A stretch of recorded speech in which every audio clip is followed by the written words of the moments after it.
Hello friends, मैं हूं हरिओम और स्वागत है आप सभी का आपके ब्यूटीफुल से चैनल बायो वाला में। आज मैं फाइबर टू फैब्रिक का लेक्चर नंबर 7 लेकर आया हूं और आज की इस वीडियो में हम लोग बात करेंगे ऑक्यूपेशनल हजार्ड्स के बारे में। क्या होता है ऑक्यूपेशनल हजार्ड्स? ऐसा बीमारी जो किसी आदमी के ऑक्यूपेशन से होता है, उसको हम बोलते हैं ऑक्यूपेशनल हजार्ड्स। तो अभी हम पढ़ रहे हैं सिल्कवर्म वाला टॉपिक। तो जो सिल्क इंडस्ट्री में लेबर या वर्कर वर्क करते हैं, उसको कौन कौन सी बीमारी होती है उसके बारे में हम लोग बात करेंगे।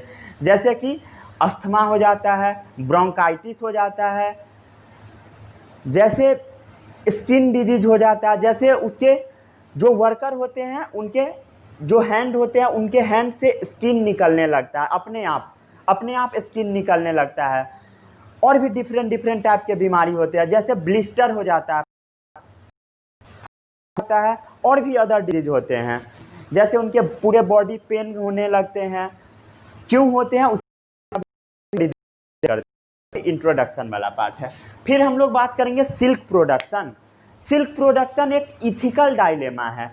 इथिकल डायलेमा क्या होता है? इथिकल का मतलब होता है सही या गलत, और डायलेमा मतलब बताना डिफिकल्ट है।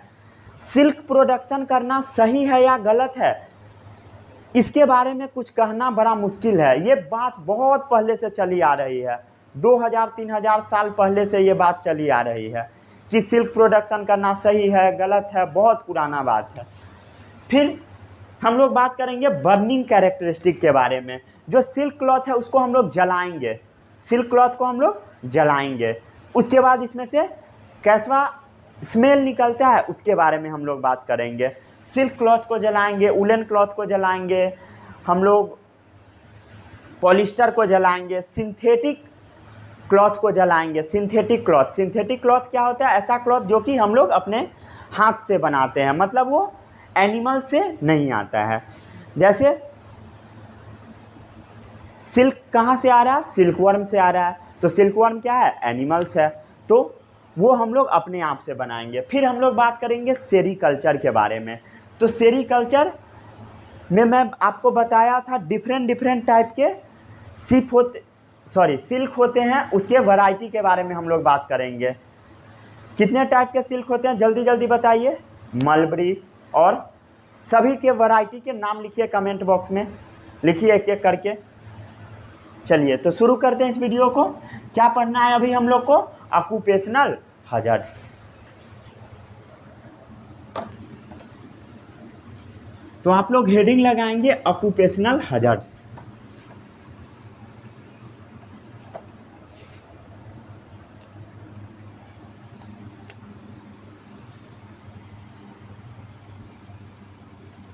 Occupational hazards. ऑक्यूपेशनल हजार्ड्स क्या होता है? ऐसा डिजीज जो कोई आदमी काम करता है उससे हो जाता है, उसको हम बोलते हैं ऑक्यूपेशनल हजार्ड्स। ऑक्यूपेशनल हजार्ड क्या होता है? Disease due to their work. Disease due to their work या ऑक्यूपेशन। कोई भी आदमी काम कर रहा है और उस काम करने के दौरान उसका ऑक्यूपेशन के दौरान जो बीमारी हो जाता है उसको हम बोलते हैं ऑक्यूपेशनल हजार्ड्स। जैसे आपका काम है अभी पढ़ना, तो आपको भी डिफरेंट टाइप का बीमारी होता होगा, जैसे पेट दर्द, स्कूल जाने के नाम पर सर दर्द, और भी डिफरेंट टाइप के बीमारी होते हैं स्कूल जाने टाइम। सबको होता था, मुझे भी होता था। जब स्कूल जाने का मन नहीं होता था तो डिफरेंट टाइप के हम लोग बहाना बनाते हैं, कभी पेट दर्द, कभी सर दर्द, कभी कुछ, कभी पैर में दर्द हो रहा है, कभी शूज गायब हो जाता है, कभी सॉक्स गायब हो जाता है, और भी डिफरेंट टाइप के चीज़ होते हैं। तो ऑक्यूपेशनल हजार्ड्स क्या होता है? ऐसा बीमारी जो किसी आदमी के वर्क के कारण होता है। ऑक्यूपेशन से आप क्या समझते हैं? ऐसा चीज़ जिससे हम लोग को पैसा मिले। आपको स्कूल जाने से पैसा मिलता है क्या? नहीं मिलता, वो आपका ऑक्यूपेशन नहीं है, वो तो आपको करना पड़ेगा। तो ऐसा बीमारी जो आदमी के ऑक्यूपेशन से हो जाता है उसको हम बोलते हैं ऑक्यूपेशनल हजार्ड। हम लोग का स्कूल में हम लोग जाते हैं तो ऐसा नहीं है पैसा मिलता है, पैसा उल्टा देना पड़ता है, तो वो ऑक्यूपेशन नहीं है। तो वो स्कूल जो हम लोग जाते हैं और जो बीमारी होता है पेट दर्द, सर दर्द, ये सब ऑक्यूपेशनल हजार्ड के कैटेगरी में नहीं आता है। ठीक है, आ गया समझ में ऑक्यूपेशनल हैजर्ड्स क्या होता है। तो जो ऑक्यूपेशनल हैजर्ड्स है ये क्या क्या होता है, सिल्क इंडस्ट्री में जो लेबर होते हैं उसके साथ। ऑक्यूपेशनल हैजर्ड्स कहाँ हम लोग बात करते हैं, सिल्क इंडस्ट्री के बारे में हम लोग बात कर रहे हैं, और हम लोगों ने वुलन इंडस्ट्री के बारे में पहले बात कर लिया है। तो सिल्क इंडस्ट्री में जो सबसे बड़ा ऑक्यूपेशनल हैजर्ड्स होता है वो होता है respiratory disease. Respiratory disease, respiratory disease क्या क्या होता है रेस्पिरेटरी डिजीज, जैसे asthma most common, asthma, bronchitis.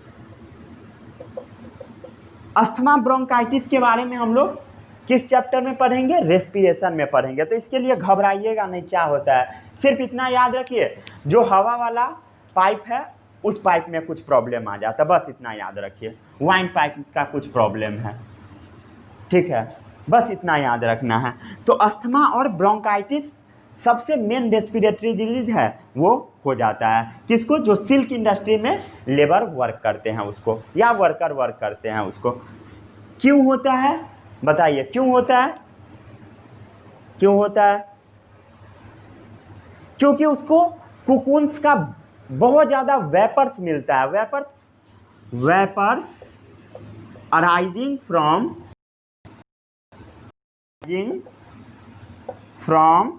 कुकुन्स। जो कुकुन्स होता है उसमें से वेपर निकलता है, मतलब वाष्प निकलता है। वेपर मतलब जो गर्म हवा निकलता है ऊपर से वो होता है वेपर।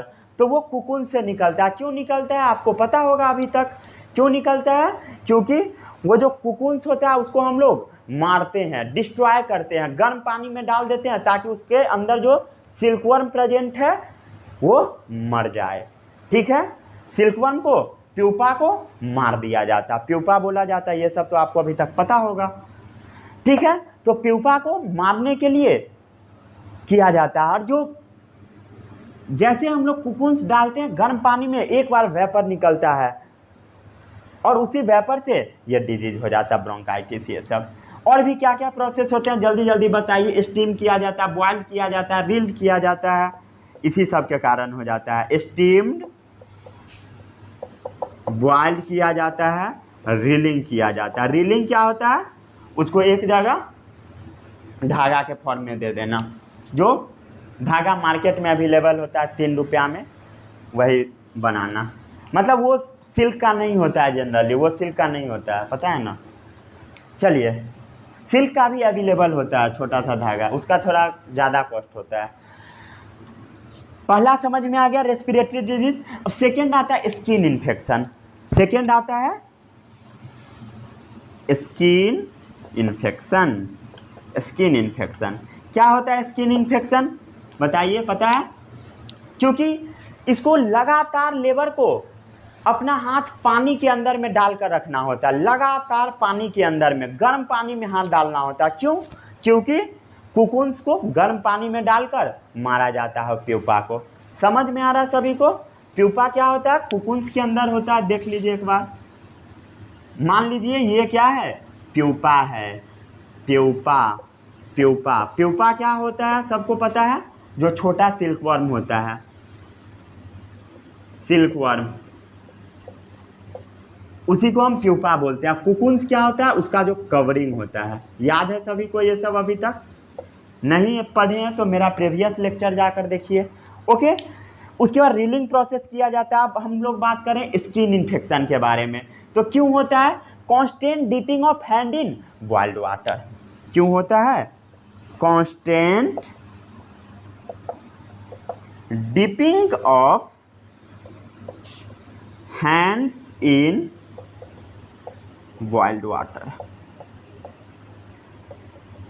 एकदम गर्म पानी होता है, भाप वाला पानी, और उसके अंदर में लगातार हाथ डालना पड़ता है। कांस्टेंट डिपिंग, डिपिंग मतलब अंदर डालना, of hands in boiling water, जिससे क्या होता है, रिजल्ट्स इन ब्लिस्टर, जिससे फफोला हो जाता है, मतलब पस भर जाता है। पस मतलब पानी वाला घाव हो जाता है। ठीक है, बहुत ज़्यादा पेनफुल होता है, ब्लिस्टर बन जाता है। ठीक है, कभी कभी ऐसा होता है कि स्किन निकलने लगता है, जैसे प्याज के ऊपर क्या होता है, पील होता है, जो जिसको हम बोलते हैं छिलका, तो वो क्या होता है अपने आप प्याज से हटने लगता है। वैसे ही स्किन से जो स्किन दिख रहा है आपको, वो स्किन हटने लगता है, जिसको हम बोलते हैं piling of skin, piling of skins. जो चमड़ा है वो अपने आप हटने लगेगा, चमड़ा का छिलका के तौर पर हटने लगेगा। और भी चीज़ हो जाता है, और भी डिजीज होता है, जैसे स्किन इन्फेक्शन में, जिसको हम बोलते हैं वर्कर्स हैंड, वर्कर्स हैंड। जो काम करने वाले मजदूर होते हैं, उसका हैंड पूरा कहीं कहीं पर कट जाता है, कहीं कहीं पर बहुत ज़्यादा मोटा हो जाता है, जिसको हम बोलते हैं ठिल्ला हो जाना, तो वो सब हो जाता है वर्कर्स हैंड, उसी को बोला जाता है वर्कर्स हैंड। पूरा हाथ कट जाता है, अजीब अजीब सा लाइनिंग हाथ पर बन जाता है, और भी बहुत सारा चीज़ हो जाता है हाथ में। ठीक है, तो वही है स्किन इन्फेक्शन। ठीक है, अब हम लोग बात करते हैं जनरल हेल्थ प्रॉब्लम पर क्या फ़र्क पड़ता है। इसको पहले नोट कीजिए वीडियो पॉज करके।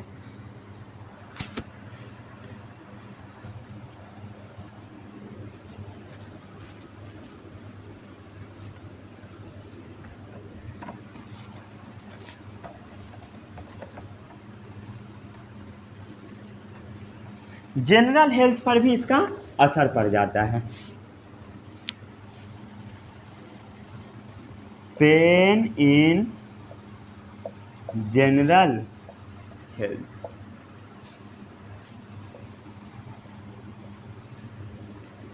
उसके जनरल हेल्थ पर असर पड़ता है। थर्ड नंबर है, जैसे क्या होता है, जैसे क्या होगा, मोस्ट कॉमन हेडेक, सर दर्द। हेडेक मतलब सर दर्द, सीवियर होता है, बहुत तेज होता है।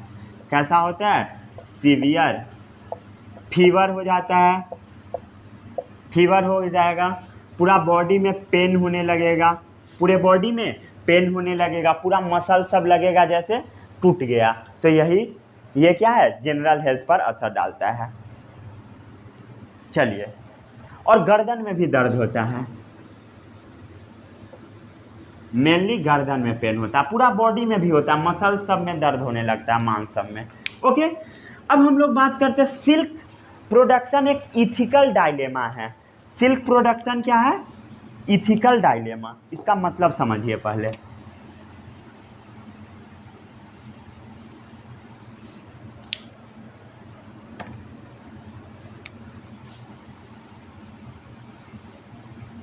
Silk production ethical dilemma.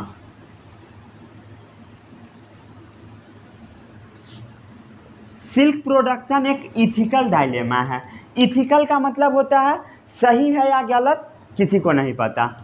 Dilemma का स्पेलिंग गलत लग रहा है।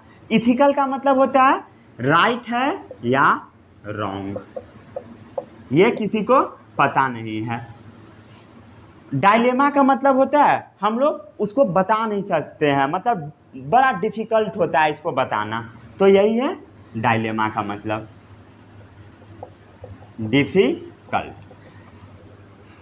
सिल्क प्रोडक्शन करना सही चीज़ है या गलत चीज़ है वो बताना बड़ा डिफ़िकल्ट है।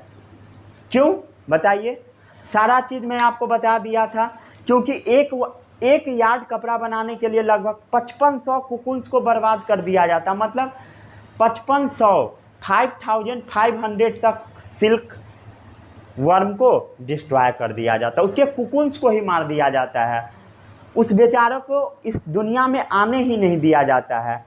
क्यों, सिल्क के कपड़ा के लिए। तो इस पर बहुत ज़्यादा विचार होता, बहुत पहले हज़ारों साल पहले से इसके ऊपर झगड़ा चल रहा है कि सिल्क का प्रोडक्शन करना अच्छा चीज़ है बुरा चीज़ है। इसका कोई बोलता है इसका प्रोडक्शन बैन कर दो, कोई कुछ, सब आदमी सब अपना अपना राय देता है। ठीक है, तो अब हम लोग बात करते हैं कि क्या ये रियल में सही है और या रियल में गलत है, उसके बारे में हम लोग बात करते हैं। तो ये सही कैसे है उसके बारे में पहले बात करते हैं, क्योंकि ये बहुत बड़ा एम्प्लॉइंग करता है, मतलब बहुत बड़ा एम्प्लॉयमेंट क्रिएट करता है, मतलब रोजगार बनाता है। बहुत सारे लोग इसमें एम्प्लॉइंग होते हैं, मतलब वर्क कर रहे होते हैं, वर्कर्स होते हैं। ठीक है, लगभग एक डेटा से बताया जाता है कि लगभग 10 लाख लोग सिर्फ चीन में इस पर वर्क कर रहे हैं। कितना लोग वर्क कर रहे हैं? 1 मिलियंस पीपल। 1 मिलियंस मतलब 10 लाख पीपल सिर्फ चाइना के अंदर, चीन के अंदर इसमें लगे हुए हैं सिल्क के प्रोडक्शन में। मतलब रोजगार 10 लाख आदमी का सिर्फ चीन के अंदर छीन जाएगा अगर सिल्क का प्रोडक्शन बंद हो गया तो। ये थोड़ा सा पॉजिटिव इम्पैक्ट है। ठीक है, अब क्या हुआ, इससे क्या होता है? एम्प्लॉयमेंट क्रिएट होता है। एम्प्लॉयमेंट मतलब रोजगार क्रिएट होता है। ठीक है, उसके बाद क्या होता है कि बहुत सारे लोगों का कहना है रोजगार क्रिएट होता है, ये तो समझ में आता है सबको, लेकिन थोड़ा सा कपड़ा के लिए हम लोग इतना करोड़ों की संख्या में, कुछ कपड़ा के लिए इतना करोड़ों की संख्या में इंसेक्ट को मारना सही नहीं है, मतलब बहुत सारे लोगों का कहना है। तो इससे कुछ लोग स्विच करते हैं। क्या करते हैं? स्विच करते हैं। स्विच करके चले जाते हैं मैनमेड कपड़ा के ऊपर, मतलब ऐसा कपड़ा जो आदमी खुद से बनाता है उसके ऊपर वो स्विच कर जाते हैं, मतलब ट्रांसफ़र हो जाते हैं। तो ये क्या चीज़ पर स्विच हो जाते हैं? मैनमेड फाइबर के ऊपर, मैनमेड फाइबर्स के ऊपर। मैनमेड फाइबर्स क्या है? नायलॉन है, रेयॉन है, पॉलिस्टर है, इस सब के बारे में आप क्लास 8 में पढ़िएगा। ये जो फाइबर टू फैब्रिक का जो आगे का पार्ट है वो आपको क्लास 8 में भी पढ़ना है ये चैप्टर। तो ये नायलॉन, रेयन, पॉलिस्टर ये सब आपको क्लास 8 में पढ़ना है। तो इस पर लोग ट्रांसफ़र हो जाते हैं। स्विच मतलब यहाँ से मूव करके, स्विच मतलब मूव करके कहाँ चले जाते हैं? मैनमेड फाइबर के ऊपर। लेकिन इस फाइबर के साथ भी प्रॉब्लम है। इस फाइबर के साथ क्या प्रॉब्लम है कि इससे पॉल्यूशन बहुत ज़्यादा होता है। पॉल्यूशन बहुत ज़्यादा होता है, पॉल्यूशन। ठीक है, चलिए अब मैं आपसे कुछ क्वेश्चन पूछता हूँ, बताइए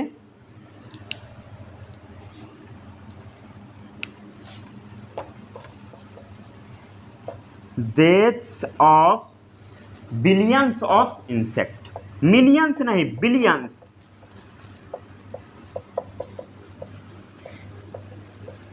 हम लोग बिलियंस में इंसेक्ट को मार देते हैं। बिलियंस में क्यों मारते हैं? अपने बेनिफिट के लिए। क्या ये सही है? आप बताइए। जैसे सिल्कवर्म के साथ इतना ज़्यादा अत्याचार किया जा रहा है। सिल्क कपड़ा लोग पहन के जब सभी फीमेल चलती है तो उनको लगता है कि बहुत ज़्यादा हम मतलब स्टाइलिश है, या दिखाया जाता है जो हम रॉयल फैमिली से बिलोंग करते हैं, या बहुत चीज़ सब दिखाया जाता है। जैसा आपके बुक में लिखा हुआ है, आपके बुक में लिखा हुआ है, ओके। तो दिखाया जाता है कि हम रॉयल फैमिली से बिलोंग करते हैं, या हम बहुत स्टैंडर्ड आदमी है, या ये दिखाया जाता है कि मेरे पास बहुत पैसे हैं। लेकिन यहाँ पर क्या हो रहा है? इतना ज़्यादा सिल्कवर्म को मारा जा रहा है। तो क्या ये सही है? आप बताइए। इस पर मैं कुछ भी कमेंट नहीं करूँगा, ठीक है। बस मैं आपको बता दिया क्या क्या हो रहा है। बस आपके बुक में इतना लिखा हुआ है, लेकिन इसका आंसर नहीं लिखा हुआ है। अगर इसका आंसर बता दिया जाएगा देन तो डायलेमा ख़त्म ही हो जाएगा। इथिकल डायलेमा है, मतलब ये सही है या गलत है इसके बारे में कोई नहीं बता सकता। अगर मान लीजिए अगर वो सिल्क का कपड़ा नहीं पहनेगी फीमेल, या आंटी जी सब नहीं पहनेगी, तो कैसे पता लगेगा कि वो बहुत धनी है? ये सब भी दिखाना होता है, तो ये बताना बड़ा मुश्किल है, ठीक है। सेकेंड क्वेश्चन है,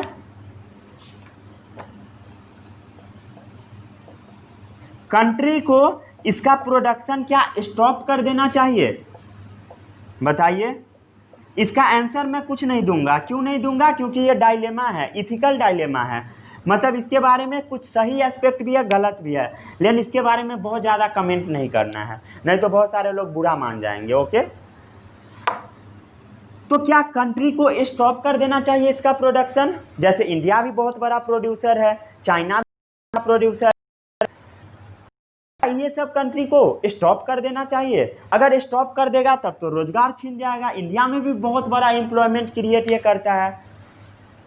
देन इसके बारे में भी मैं कुछ भी कमेंट नहीं करूँगा। फिर कई लोग बोलते हैं कि ये इस क्लॉथ से इस पर स्विच कर जाओ।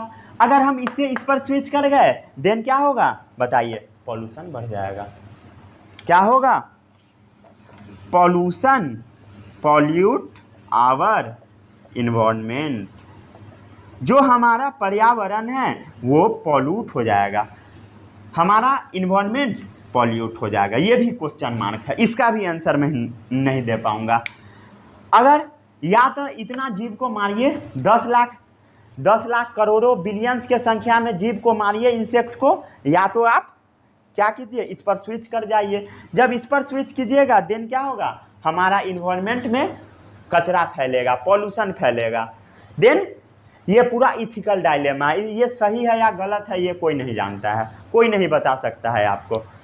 अगर मैं इसके बारे में खूब इसका बड़ाई कर दूंगा फिर भी आप कमेंट में क्या लिखोगे? नहीं इसके अंदर ये डिमेरिट है। जब मैं इसका डिमेरिट बताऊंगा ये आप बोलोगे नहीं इसके अंदर तो मेरिट भी है। तो इसी कारण से ये इथिकल डायलेमा है। इसके बारे में मैं आपको पहले ही बता दिया था।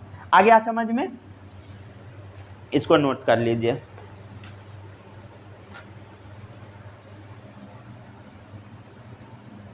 डायलेमा का स्पेलिंग सही कर लीजिए। DILEMA कर दूं क्या?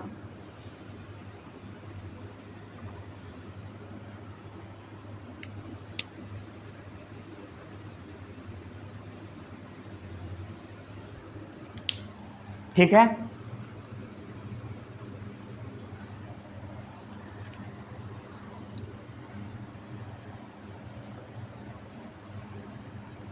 चलिए रब कर दूं।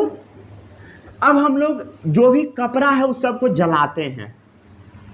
जलाना नहीं है आपको, जला कर आपको चेक नहीं करना है, ठीक है? नहीं तो घर में बहुत पड़ेगी अगर ऐसा काम सब करोगे तो।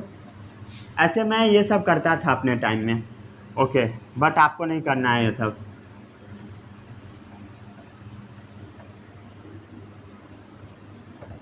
चलिए आज हम लोग अब वुलन क्लॉथ को जलाएंगे, जो ऊन वाला कपड़ा होता है उसको जलाएंगे, कॉटन को जलाएंगे, सिल्क क्लॉथ को जलाएंगे, आर्टिफिशियल को जलाएंगे। सब कपड़ा को हम जला कर आज टेस्ट करते हैं, देखते हैं क्या क्या होता है।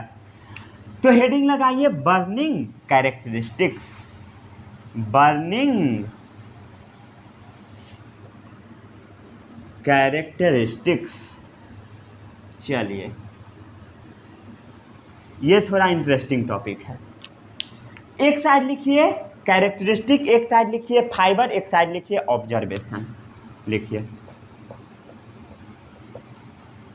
Characteristics, fibre, observation. सबसे पहला हम लोग जो कैरेक्टर लेते हैं 3 पार्ट में डिवाइड कर दूं। चलिए जो सबसे पहला हम लोग कैरेक्टर लेते हैं वो कैरेक्टर रखते हैं मेल्टिंग का। मेल्ट्स का मतलब क्या होता है? पिघलना। और बर्न्स का मतलब होता है जलना। जैसे कोई भी कपड़ा को आप लोगे, जब उसको आप फायर के ऊपर डालोगे, आग के ऊपर डालोगे, या तो वो पिघल जाएगा। जैसे प्लास्टिक को आप आग के ऊपर डालोगे देन क्या होगा? पिघल जाएगा। और आप जैसे कागज को जलाते हो, कागज को करते हो, आग के ऊपर डालोगे देन क्या होगा? वो जल जाएगा। ऐसा नहीं होगा कि कागज पिघल गया, ऐसा नहीं ना हुआ है कभी, ठीक है? तो मेल्टिंग और बर्निंग के बारे में हम लोग बात करते हैं। तो सबसे बड़ा जो है इस चैप्टर में आपको क्या पढ़ना है? सिल्क पढ़ना है, वुलन क्लॉथ के बारे में पढ़ना है, फिर आर्टिफिशियल के बारे में आपको पढ़ना है। आर्टिफिशियल के बारे में आपको क्लास 8 में पढ़ना है। कहाँ पढ़ना है? क्लास 8 में पढ़ना है। ये चैप्टर आपका जान नहीं छोड़ने वाला है। जब आप सिल्क क्लॉथ को आग के ऊपर डालोगे देन ये जल जाएगा। क्या होगा? जल जाएगा। वुलन क्लॉथ के भी ऊपर डालो, आग के ऊपर डालोगे वुलन क्लॉथ को ले जाकर, ये भी जल जाएगा। लेकिन आप आर्टिफिशियल को डालोगे देन ये पिघल जाएगा। आर्टिफिशियल क्या होता है? नायलॉन, रेयन, पॉलिस्टर ये सब होता है। आर्टिफिशियल क्या होगा? मेल्ट्स कर जाएगा, मतलब पिघल जाएगा। मेल्टिंग क्या चीज़ का होता है? लिखिए rayon, nylon, polyester, polyester, polyester पढ़ोगे आप पॉलिस्टर क्या होता है, ये सब ऑर्गेनिक केमिस्ट्री में क्लास 11th में, पॉलिस्टर। चलिए, ये हो गया आपका फर्स्ट। अब हम लोग बात करते हैं सेकेंड प्रॉपर्टी के बारे में। जैसे मेल्ट और बर्निंग हो गया, अब हम लोग बात करते हैं स्मेल के बारे में, कैसा इसमें से स्मेल निकलता है। तो लिखिए फिर से वही चीज़, सिल्क लिखिए, वुलन क्लॉथ को जलाइए और आर्टिफिशियल कपड़ा को जलाइए। आर्टिफिशियल कपड़ा क्या होता है, रेयॉन, नायलॉन और पॉलिस्टर। ठीक है, जब आप सिल्क क्लॉथ को जलाओगे देन ये जलेगा चार्ड मीट की तरह। चार्ड मीट, चार्ड मीट क्या होता है, ऐसा मीट जो जल गया हो। जब आप मीट को बनाइएगा अगर वो जल जाएगा उसको हम बोलते हैं चार्ड मीट। चार्ड का मतलब होता है जला हुआ। लिखना है तो लिख लीजिए अपने कॉपी में हिंदी में, चार्ड मतलब जला हुआ। जला हुआ मीट जैसा इससे गंध आने लगेगा, मतलब महकने लगेगा, दुर्गंध आएगा। ओके, तो सिल्क चार्ड मीट के तरह स्मेल निकालता है। वुलन क्लॉथ को जब आप जलाओगे तो ये जैसा, इसके बारे में मैं आपको पहले भी बताया था, याद होना चाहिए। वुलन क्लॉथ को जब आप जलाओगे जैसे बाल जलते हैं ना, बाल, कभी देखे हो किसी का बाल जलते? मैं तो देखा, टाइम था दिवाली, छठ, बहुत बड़ा फेस्टिवल होता है बिहार का, ये मेनली फेस्टिवल है। तो दिवाली और छठ में क्या होता है, सभी लोग पटाखे जलाते हैं। पटाखा, जो पटाखा होता है उसके बहुत सारे छोटे छोटे बच्चे बिहार में पाए जाते हैं, स्लम एरिया में जनरली।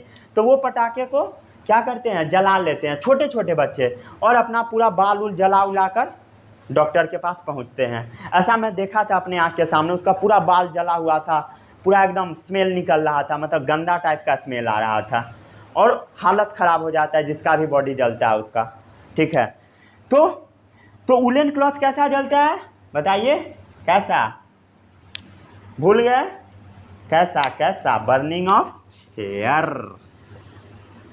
कब मैं बताया था, आज से 2 साल पहले। चलिए, आर्टिफिशियल कपड़ा को जलाइएगा तो इसका स्मेल डिफरेंट आता है, मतलब कोई कपड़ा का डिफरेंट, सबका डिफरेंट होता है स्मेल, सीधा लिखिए ना। चलिए, ये 2 प्रॉपर्टी हो गया। अब हम लोग थर्ड प्रॉपर्टी के बारे में बात करते हैं। लिख दूं क्या, इसी में सेट कर दूं? चलिए, इसी में सेट करता हूं। मान लीजिए सिल्क क्लॉथ को आप जला दीजिएगा, देन बचेगा क्या? सिल्क क्लॉथ को आप जला दिए, देन क्या बचेगा? वुलन क्लॉथ को जला दिए, क्या बचेगा? आर्टिफिशियल क्लॉथ को जला दिए, क्या बचेगा? उसके बारे में अब हम लोग बात करते हैं, उसके बारे में। जब आप सिल्क क्लॉथ को जलाइएगा देन ये डल ब्लैक हॉलो बीड बनाएगा। क्या बनाता है? डल ब्लैक हॉलो बीड। ये क्या होता है भाई? ये डल ब्लैक हॉलो बीड, ये जो सिल्क क्लॉथ को आप जब जला दोगे देन वो ब्लैक कलर का हो जाएगा। आ गया समझ में? ब्लैक कलर का हो जाएगा, ब्लैक कलर। जैसे इसको जलाओगे सिल्क क्लॉथ को देन वो ब्लैक बन जाएगा। और वो खोखला होता है। खोखला मतलब उसके अंदर में कुछ भी नहीं होता है। जैसे उसको, जैसे सिल्क क्लॉथ जला हुआ है उसको आप अगर आप हाथ से ऐसे प्रेस करोगे देन वो पूरा एकदम नीचे की ओर चिपक जाएगा। इसी कारण से बोलते हैं हॉलो है। और बीड का मतलब होता है मोती जैसा। बीड का मतलब क्या होता है? मोती जैसा। जो मीनिंग नहीं पता लिखते जाइए। बीड का मतलब होता है मोती जैसा। मोती मतलब गोल गोल, राउंड राउंड। बीड मतलब राउंड। सबसे बड़ा प्रॉब्लम होता है बच्चा को समझ में नहीं आता है, समझ में नहीं आने का प्रॉब्लम होता है, उसको वर्ड मीनिंग ही नहीं पता होता है। ओके, तो डल ब्लैक, डल का मतलब होता है एकदम देखने में गंदा गंदा। ठीक है, फिर हम लोग बात करते हैं वुलन के बारे में। वुलन क्लॉथ कैसा निकलता है? जब आप वुलन क्लॉथ को जलाओगे देन इसमें से पाउडर निकलेगा। क्या निकलेगा? पाउडर। पाउडर, मुंह में लगाने वाला पाउडर। ठीक है, जब आप वुलन क्लॉथ को जलाओगे देन पाउडर निकलेगा ब्लैक कलर का। मुंह में लगाने वाला नहीं होता। मुंह में लगाने वाला कौन सा पाउडर होता है पता है सभी को? Talcum powder. ये क्या होता है भाई? टैल्कम। रॉक होता है बुद्धू, रॉक। हम लोग पत्थर को मुंह में लगाते हैं, पत्थर को। चलिए, अब हम लोग बात करते हैं आर्टिफिशियल फाइबर क्या होता है। तो ये तो सबको पता होगा। सेम टू सेम ऐसा ही होता है। इससे जो बीड निकलता है, इससे जो राउंड राउंड निकलता है, जैसे आप नायलॉन क्लॉथ को लीजिए और जला दीजिए, जब जला दीजिएगा देन क्या बचेगा, देन ये इसमें भी बीड ही बचेगा। क्या निकलता है, बीड। बीड मतलब राउंडेड राउंडेड, गोल गोल मोती जैसा निकलेगा बीड। लेकिन ये बीड हॉलो नहीं होगा, इसको आप प्रेस करोगे, स्क्वीज करोगे, जातोगे, देन ये बीड प्रेस नहीं होगा, स्क्वीज नहीं होगा, ये हार्ड हो जाता है। कैसा हो जाता है बच्चों, हार्ड हो जाता है, हार्ड। ओके, चलिए अब हम लोग कुछ और फीचर के बारे में बात करते हैं। नोट कर लिए थे, नहीं किए थे तो कीजिए।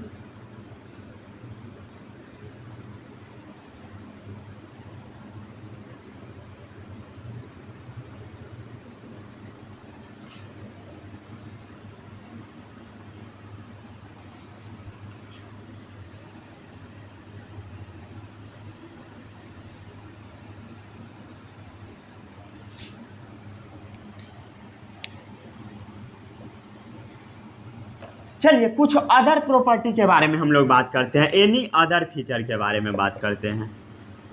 एनी अदर फीचर, जब आप इस क्लॉथ को जलाओगे देन दूसरा क्या क्या फीचर आएगा उसके बारे में बात करते हैं। पहले क्या था, सिल्क था, फिर क्या था, ऊल था, फिर क्या था, आर्टिफिशियल मतलब बनावटी। बनावटी के बारे में कहाँ पढ़ना है आपको, क्लास 8 में पढ़ना है बच्चों। तो जो सिल्क और वुलन क्लॉथ होता है, सिल्क और वुलन क्लॉथ होता है, ये सेल्फ एक्सटिंग्विशिंग होता है। सेल्फ एक्सटिंग्विशिंग, ग्यूजिंग पढ़िए या ग्यूसिंग पढ़िए, जो पढ़ना है सो पढ़िए। सेल्फ एक्सटिंग्विशिंग होता है। सेल्फ एक्सटिंग्विशिंग का मतलब होता है कि जब तक आप इसको फ्लेम पर डाले रहोगे तब तक ये जलेगा, अगर फ्लेम से हटा दोगे देन ये जलना बंद हो जाएगा। जब वुलन क्लॉथ पहन के हम लोग हाथ सेक रहे होते हैं, उलेन जैसे ठंड का दिन है तो उसके ऊपर हम लोग हाथ को ऐसे सेक रहे होते हैं ठंड के दिन में, देन क्या होता है, वुलन क्लॉथ में कभी कभी आग लग जाता है। ऐसा नहीं होता कि थोड़ा सा आग पकड़ा पूरा देह आदमी का जल गया, थोड़ा सा पकड़ता है बदबू आ जाता है, फिर उसको आदमी मार मार कर उस आग को ख़त्म कर देता है। तो वो क्या, सेल्फ एक्सटिंग्विशिंग है। जब तक आग रहेगा सीज बर्निंग, जब हम लोग रिमूव कर देंगे सीज बर्निंग।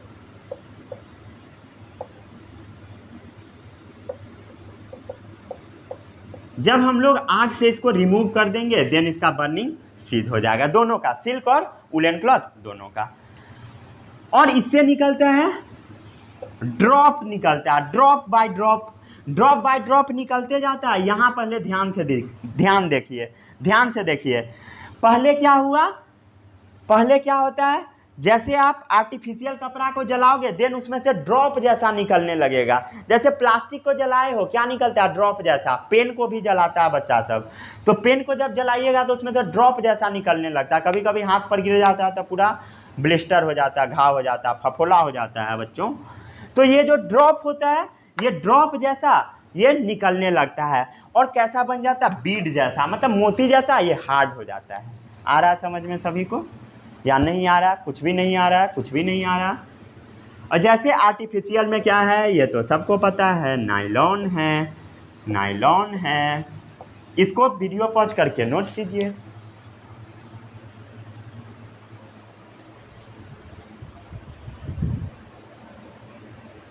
कर लिए इतना नोट डाउन, वीडियो पॉज करके नोट कीजिए। आ रहा समझ में सभी को। अब यहाँ पर ये टॉपिक खत्म हुआ, अब हम लोग नेक्स्ट टॉपिक की ओर मूव करते हैं जो है सेरीकल्चर टॉपिक।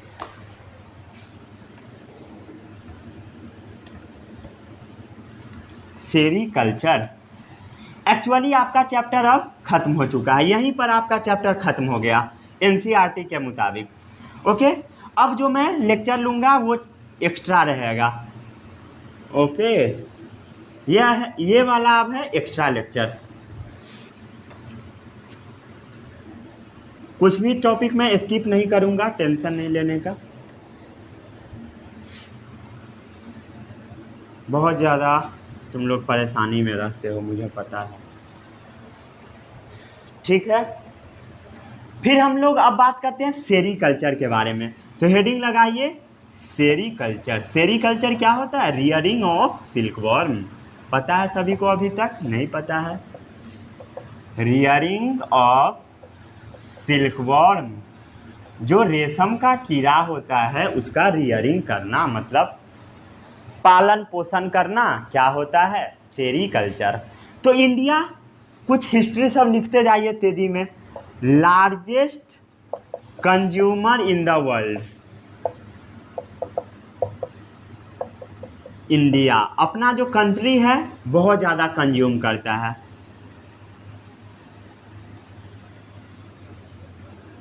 एक सेकेंड,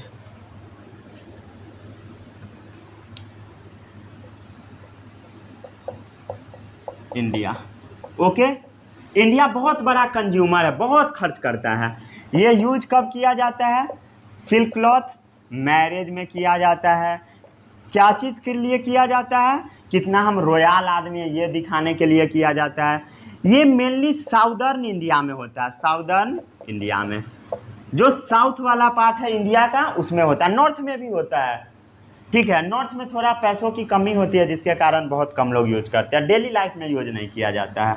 ठीक है, जैसे असम में भी यूज किया जाता है। लगभग 60 लाख पीपल को इससे रोजगार मिलता है इंडिया में। इंडिया में भी बहुत ज़्यादा रोजगार मिलता है, एम्प्लॉयमेंट क्रिएट करता है ये। ओके, कुछ और पॉइंट बता दूं, जैसे इसका लीडिंग प्रोड्यूसर क्या है? लीडिंग स्टेट है कर्नाटक। हाँ, अब आप कंफ्यूज हो गए पक्का। कर्नाटक है लीडिंग स्टेट, कर्नाटक है लीडिंग स्टेट, मतलब कर्नाटक प्रोड्यूस कर बहुत ज़्यादा प्रोड्यूस करता है, सीधा समझिए। कर्नाटक लीडिंग स्टेट है प्रोडक्शन के मामले में, मतलब अच्छा खासा प्रोड्यूस कर लेता है कर्नाटक, ये समझिए।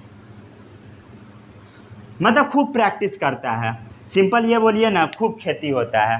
प्रोड्यूस भी नहीं बोलिए, प्रैक्टिस बोलिए, क्योंकि अभी मैं आपको कंफ्यूज करने वाला हूँ। प्रैक्टिस लिखिए, क्योंकि ये ओलंपियाड में पूछा गया था, ये पॉइंट डायरेक्टली पूछा गया था एक बार। कर्नाटक है लीडिंग स्टेट जो कि प्रैक्टिस करता है, क्या चीज़ का?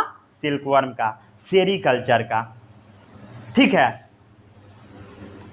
लेकिन जो लीडिंग प्रोड्यूसर है वो है असम।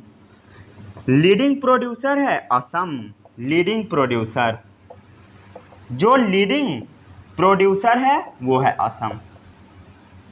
यहाँ पर प्रैक्टिस खूब होता है, खेती खूब होता है, लेकिन लीडिंग प्रोड्यूसर कौन है? असम है। सबसे ज़्यादा प्रैक्टिस कहाँ होता है? कर्नाटक में। असम में क्या है? कर्नाटक में प्रैक्टिस होता है, मतलब खेती होता है, और प्रोड्यूस कौन करता है? असम करता है। ठीक है, जैसे आंध्र प्रदेश में भी होता है, तमिलनाडु में भी होता है, बिहार में भी होता है। ओके, कहाँ कहाँ होता है? आंध्र प्रदेश, क्या क्या बोल रहा हूँ मैं, आंध्र प्रदेश, सॉरी, आंध्र प्रदेश। एक बार मैं स्कूल में आंध्र प्रदेश के जगह पर यही लिख दिया था, आंध्र प्रदेश, बहुत लगी थी।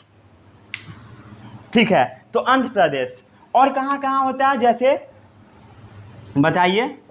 तमिलनाडु, तमिलनाडु, बिहार में भी होता है, तमिलनाडु, और भी बहुत सारे स्टेट में होते हैं। ठीक है, etc इत्यादि एक्सेट्रा। ठीक है, इसको नोट कीजिए।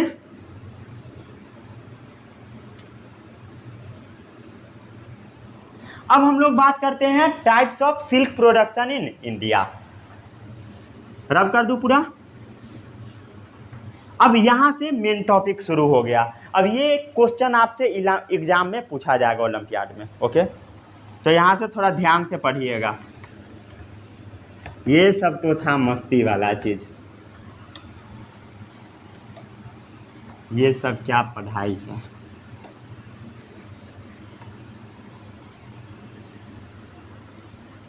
चलिए हेडिंग लगाइए, रोते रोते। सिल्क, सिल्क को हम लोग दो पार्ट में क्लासिफाई करते हैं। ऐसा सिल्क जो मलबरी से आता है उसको हम बोलते हैं मलबरी वाला सिल्क वर्म, और जो मलबरी से नहीं आता उसको हम बोलते हैं नॉन मलबरी सिल्क वर्म।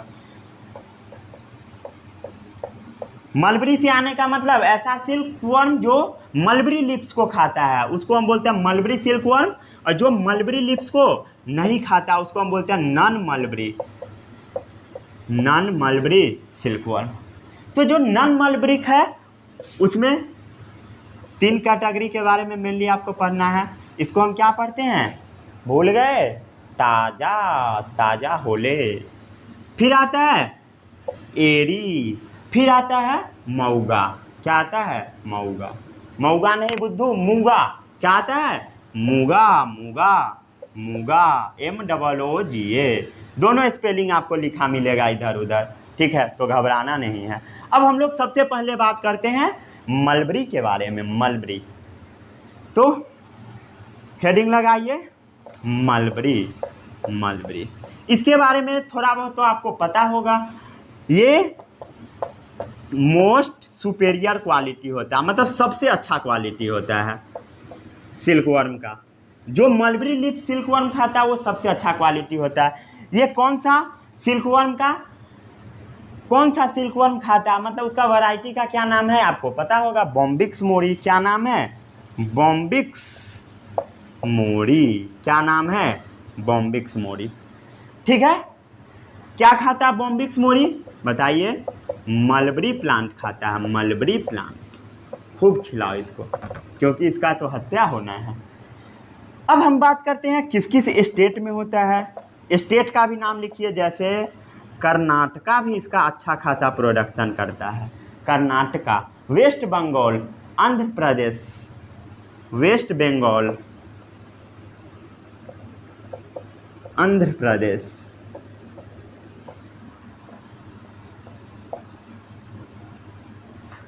ठीक है।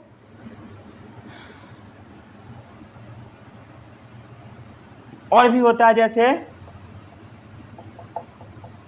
Tamil Nadu, Jammu and Kashmir etcetera.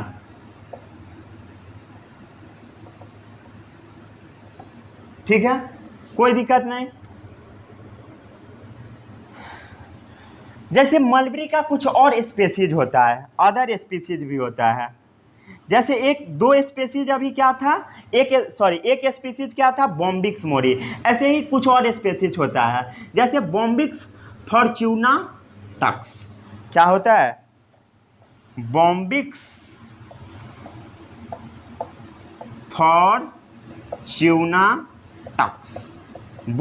फॉर्च्यूना Tux. ये क्या है, एक स्पीसीज है, मतलब एक प्रजाति का है, सीधा समझिए।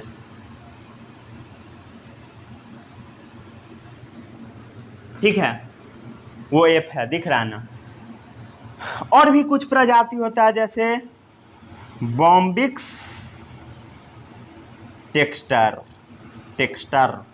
बॉम्बिक्स टेक्स्टर। तो यही सब कुछ प्रजाति है मलबरी का, इसको नोट कीजिए। फिर अब हम लोग बात करते हैं ताज़ा सिल्क के बारे में। ताज़ा, जिसको लिखते तसर है, पढ़ते ताज़ा है। ताज़ा होले।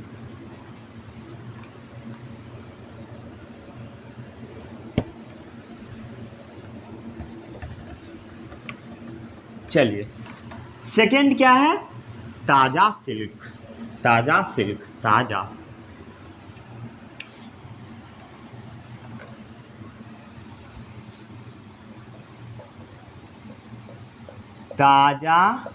सिल्क। अब हम लोग बात करते हैं ताज़ा सिल्क क्या होता है।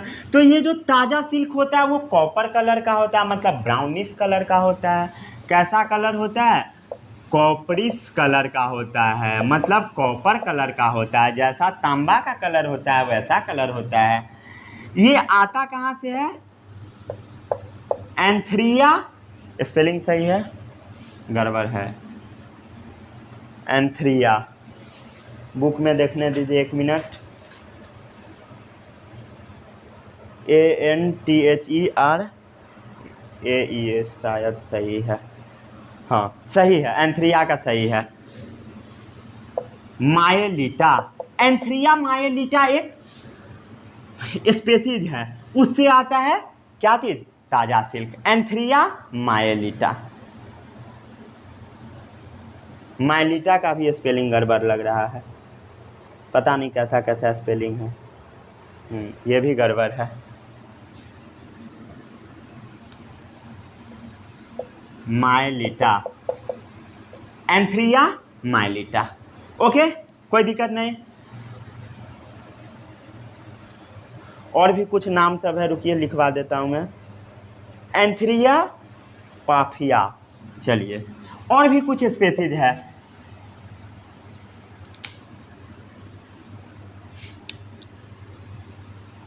ये क्या है, स्पीसीज है। और भी कुछ स्पीसीज है जैसे एंथ्रिया पाफिया, क्या है, पाफिया, एंथ्रिया पाफिया। ये स्पेलिंग सबको थोड़ा ध्यान दीजिएगा, ऐसे ये सब भूल भी जाइएगा कोई बात नहीं, बट ये आपको याद रखना है, स्पेलिंग से मतलब नहीं है, बट ये स्पेसीज के बारे में याद रखना है क्योंकि एग्जाम में पूछा जाता है। ये जनरली रहता है साल एंड अर्जुन पेड़ के ऊपर, साल एंड अर्जुन पेड़ के ऊपर। बहुत अजीब हार्ड टाइप का स्पेलिंग सब है, इस सब पर थोड़ा ध्यान दीजिएगा, ठीक है। जैसे कुछ ओक ट्री पर भी रहता है, जो बबूल का पेड़ होता है उस पर भी रहता है ओक ताजा सिल्क। जो ओक ट्री पर रहता है उसको हम बोलते हैं ओक ताजा सिल्क। कहाँ रहता है, ओक प्लांट पर रहता है, इसका कुछ स्पीसीज ताजा सिल्क का, ठीक है। जैसे उसका होता है,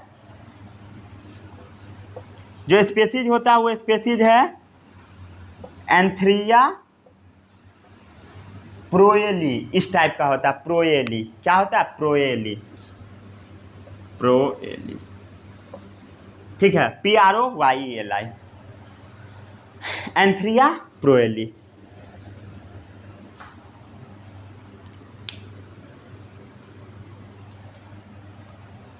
अब हम लोग थर्ड टाइप के बारे में बात करते हैं, जो है एरी सिल्क, ठीक है। ये आपको याद करके रखना है, ये दोनों नाम आपको याद होना चाहिए, याद होना चाहिए बच्चों, ये भी आपको याद होना चाहिए। कैसे याद कीजिएगा आप जानिए, रट रट के याद कीजिए।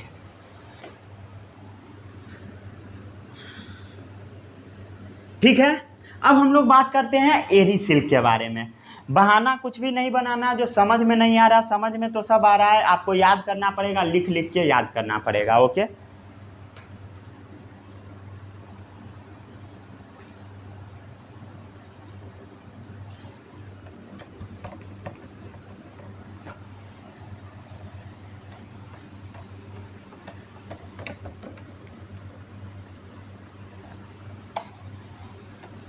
चलिए अब हम लोग थर्ड कैटेगरी के बारे में बात करते हैं, जो है एरी सिल्क।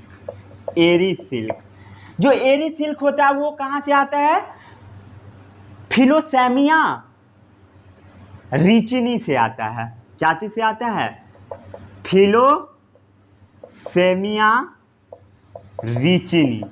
क्या पढ़ते हैं इसको हम लोग, फिलोसामिया रिचिनी। इसका भी स्पेलिंग चेक कर लेने दीजिए एक बार, PHILOSAMIARICINE, हाँ सही है।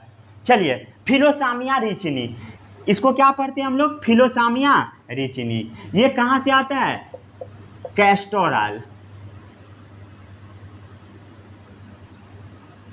कैस्टर ऑयल, जो कैस्टर ऑयल होता है उससे आता है।